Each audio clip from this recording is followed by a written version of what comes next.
இது மாத்திரம் இல்லை, நீங்கள் வேதத்தில் வாசிக்கும் போது யாவீரு என்கிற ஒரு மனுஷன், அவன் ஒரு நல்ல ஒரு ஜெப ஆலய தலைவன். நல்லா கவனிங்க, அவனுக்கு ஒரு 12 வயசு பொண்ணு மரண அவஸ்தையாக இருந்தான். அவன் கதறி ஆண்டவருடைய பாதத்தில் விழுறான். நல்லா கவனிங்க, இந்த இடத்துல அம்மா பையன் டெத்துக்காக அழுகுறாங்க, இந்த இடத்துல அப்பா மகளுக்காக அழுகுறாங்க. இன்னைக்கு இப்படி தான் இருக்குது குடும்பத்தில். அப்பா ஒரு பக்கம் அழுகுறாரு, அம்மா ஒரு பக்கம் அழுகுறாங்க. சில நேரங்க வாலிப பிள்ளைங்க, பையன் ஒரு பக்கம் அழுகுறான். ஏன் அழுகுறான்? அவனுக்கு மட்டும்தான் தெரியும், அவனுக்குள்ளே இருக்க ஸ்ட்ரெஸ்ஸு.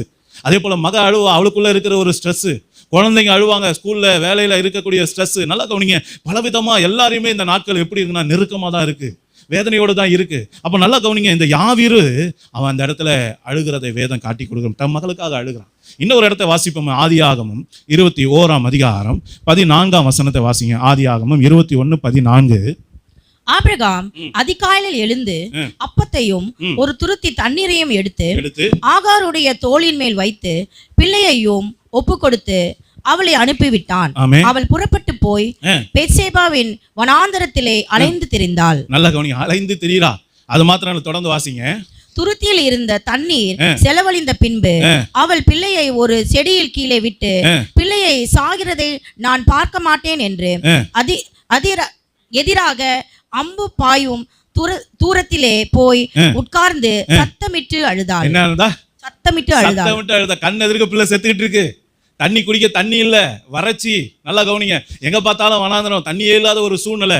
பிள்ளை சாக போது, இன்னும் கொஞ்ச நேரம் தாங்க முடியல, பிள்ளை சாவறதை பார்க்க கூடாதுன்னு சொல்லிட்டு என்ன பண்றா, தூரமா எடுத்து பிள்ளையை விட்டுட்டு ஒரு ஓரமா நின்று கதறி கதறி அழுகுறா. நல்லா கவனிங்க, இந்த சூழ்நிலை எல்லாம் நீங்க நல்லா கவனிங்க. பிள்ளைகளுக்காக பெற்றோர் அழுகிற ஒரு சூழ்நிலை. நல்லா கவனிங்க, இதெல்லாம் எங்க எப்படி கனெக்ட் ஆகுது பாருங்களேன். அந்த அம்மா தன்னுடைய மகனுக்காக அழுகுறாங்க, யாவீரு தன்னுடைய மகளுக்காக. இங்கே ஆகார் என்ன பண்றா, தன்னுடைய மகன் இஸ்மவேலுக்காக அழுகுறான். நல்லா கவனிங்க, இதெல்லாம் நீங்க பார்க்கும்போது இது குடும்பத்துல வரக்கூடிய பிரச்சனைகளை ஆண்டவர் காட்டுகிறார். நல்லா கவனிங்க, குடும்பத்துல வரக்கூடிய போராட்டம், பிள்ளைகளோட வாழ்க்கையில வரக்கூடிய பிரச்சனை, கணவன்கிட்ட வரக்கூடிய பிரச்சனை, மனைவி கிட்ட வர பிரச்சனை, இது எந்த பிரச்சனையா இருந்தாலும் என் அருமையான தேவனுடைய பிள்ளைகளை, இவங்க எல்லாருக்கும் ஒரு கனெக்ஷன் இருக்கு. என்ன தெரியுங்களா? நல்லா கவனிங்க, நாயின் ஒரு விதவையை இயேசு கண்டார்.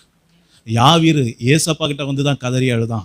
நல்லா கவனிங்க, இந்த ஆகார் கண்ணீர் விட்டு அழும்போது பிள்ளையின் சத்தத்தை கர்த்தர் கேட்டார் என்று சொல்லப்பட்டிருக்கு. அப்ப நல்லா கவனிங்க, கர்த்தருடைய சமூகத்துல எற்ற வரைக்கும் தான் உங்களுக்கு கண்ணீர் இருக்கும். அது வரைக்கும் அழுததை பத்தி தான் எழுதப்பட்டிருக்கு. அதுக்கப்புறம் நாயின் ஒரு அழுத, அந்த சகோதரி அழுததை பத்தி வேதத்துல எழுதப்படலை. நீங்க நல்லா கவனிச்சு பாருங்க.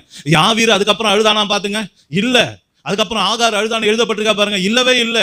அதே போல இன்னைக்கு ஆண்டவர் சொல்றார், அழாதே என்று சொன்னவர் நீங்களும் நானும் எதற்காக அழுகிறோமோ அந்த அழுகையினுடைய காரியங்களை ஏசப்பாவுடைய சமூகத்துல எற்ற வரைக்கும் தான், அவர் உங்களை விசாரிக்கிற வரைக்கும் தான், அவர் காதுல விழற வரைக்கும் தான், அவர் உங்க பார்க்கிற வரைக்கும் தான் உங்க கண்கள்ல அழுக தங்கும்.